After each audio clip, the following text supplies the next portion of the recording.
दुनिया का सबसे समृद्धतम देश 1947 तक आते आते एक दलित देश में बदल गया था कि हमारी कुछ कमजोरियों ने आक्रांताओं को देश के अंदर आक्रमण करने के लिए एक स्पेस दिया।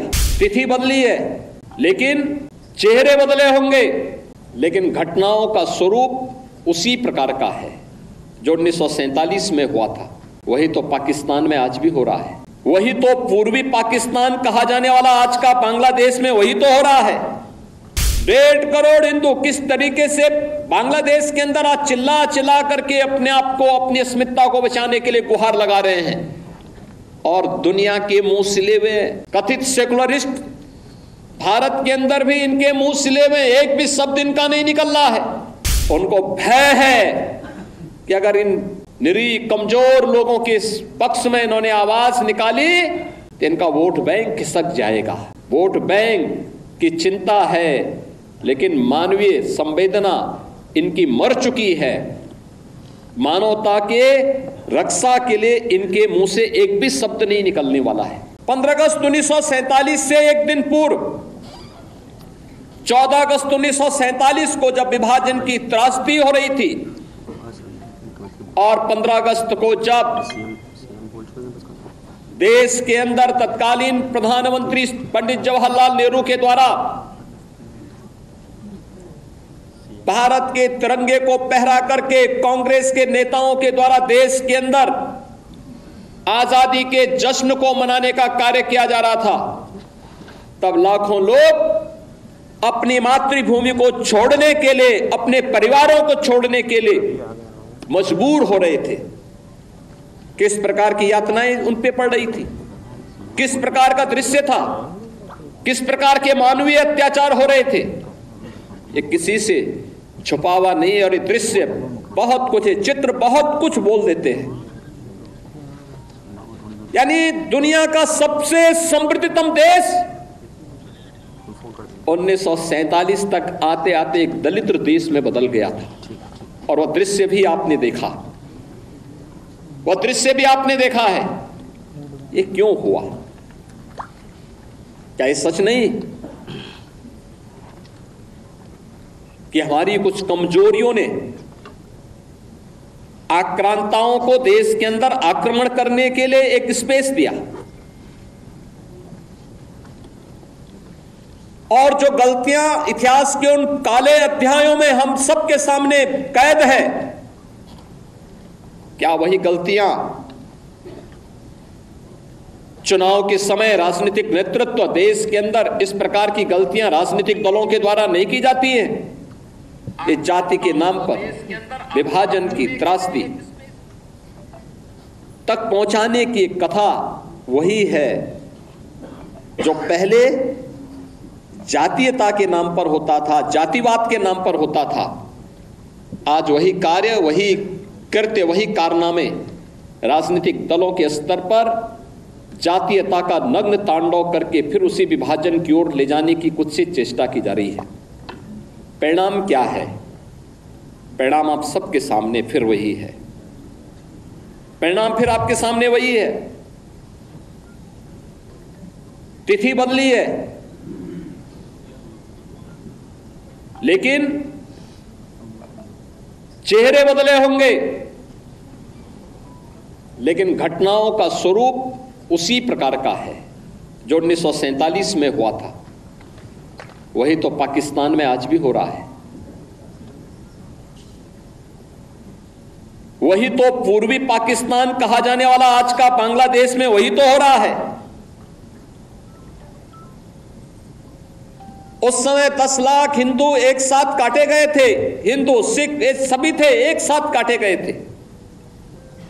और आज भी वही आगजनी, वही तोड़फोड़, वही लूटपाट, बहन और बेटियों के साथ वही अत्याचार, उसी प्रकार की त्रासदी का दृश्य आज भी हम सबके सामने है। और इस सब के बावजूद इस प्रकार के कार्यक्रमों को केवल एक औपचारिकता बना करके हम लोग केवल अपनी बात करने तक सीमित हो जाते हैं। आखिर कब इतिहास की इन गलतियों से हम सबक सीखेंगे? और आज मैं आप सबसे यही कहने के लिए आया हूं,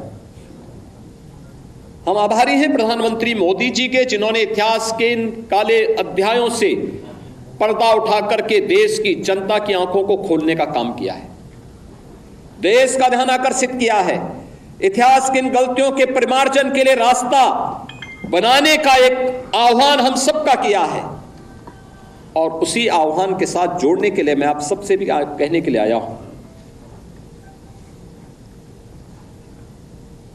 कि जो दृश्य 1947 में हुआ था, वही दृश्य तो आज बांग्लादेश के अंदर हम सबको देखने को मिल रहा है।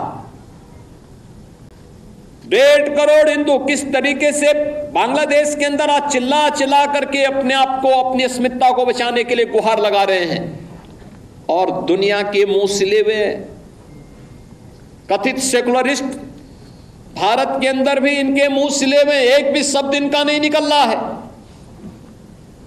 क्योंकि उनको भय है कि अगर इन निरीह कमजोर लोगों के पक्ष में इन्होंने आवाज निकाली तो इनका वोट बैंक खिसक जाएगा।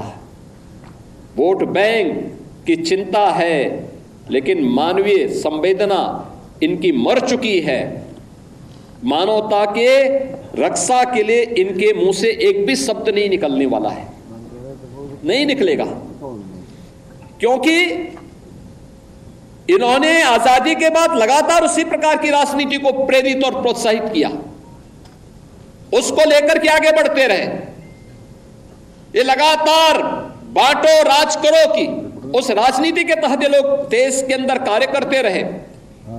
अंग्रेजों से सत्ता इन्होंने उस समय प्राप्त की।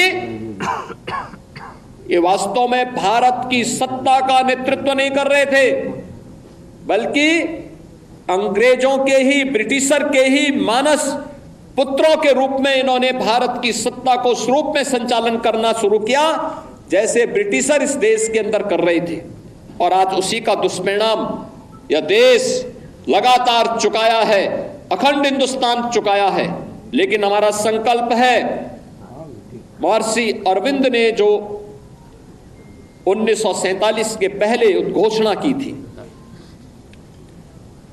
आजादी की त्रास, देश की विभाजन की त्रासदी आजादी के मिलने के बाद अक्सर उन्होंने इस बारे में अपनी चिंता व्यक्त भी की, और उन्होंने इस बात को कहा था कि आध्यात्मिक जगत में पाकिस्तान कोई वास्तविकता नहीं है,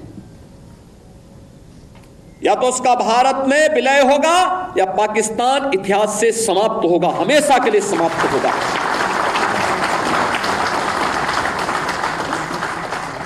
क्योंकि आध्यात्मिक जगत में जब जिसका कोई वास्तविक अस्तित्व नहीं है, उसको नष्ट ही होना है,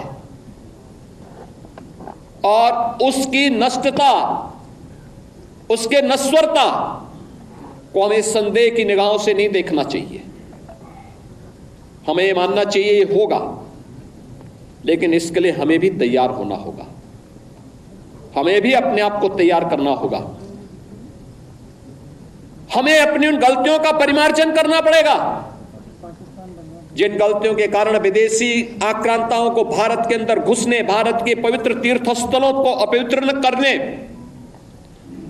भारत की परंपरा और संस्कृति को नष्ट करने का एक अवसर जिन्हें प्राप्त हुआ था, उस प्रकार की गलतियों को, वह विभाजन की जो त्रासदी तक हमें पहुंचाया है, वह जातीय विभाजन के रूप में, क्षेत्रीय विभाजन के रूप में, भाषाई विभाजन के रूप में, इन सभी से उभर करके हम सबको राष्ट्र प्रथम के भाव के साथ मिलकर के कार्य करना होगा।